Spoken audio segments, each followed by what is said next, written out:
Hər vaxtınız xeyir olsun. İnsan heyvandan nə ilə fərqlənir? Şuur ilə. Şuur nə üçün verilib? Düşünmək üçün.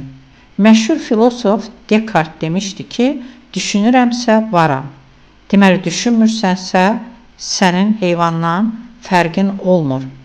Və sonra da sənin həyatın sahibindən, təsadüfi hadisələrdən asılı olur. Və sonra da düşünmədən şikayət edirsən ki, nəyə görə mənim həyatım dəyişmir, nəyə görə biz bu gündəyik. Və bu diktatorlar nə yerdən çıxmır, nə də göydən düşmür. Hər bir toplumun düşüncəsindən doğur. Necə ki, 20-ci əsrdə Hitler Alman toplumunun düşüncəsindən doğmuşdu və hər şeyi onun əlinə vermişdilər.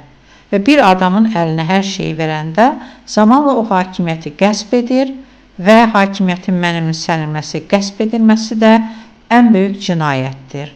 Amma nə qanun, nə məhkəmələrin olmaması bunun qarşısını almağa imkan vermir. Amma nə vaxtsa bunları anlayanda biz qorxularımızın üzərinə getməyi bacarmalıyıq. Məsələn, mənim yüksəklik qorxum var. Amma mən başa düşürəm ki, yüksəkliyi anlamadan, uçmadan yaşamağı da bilməyəcəksən.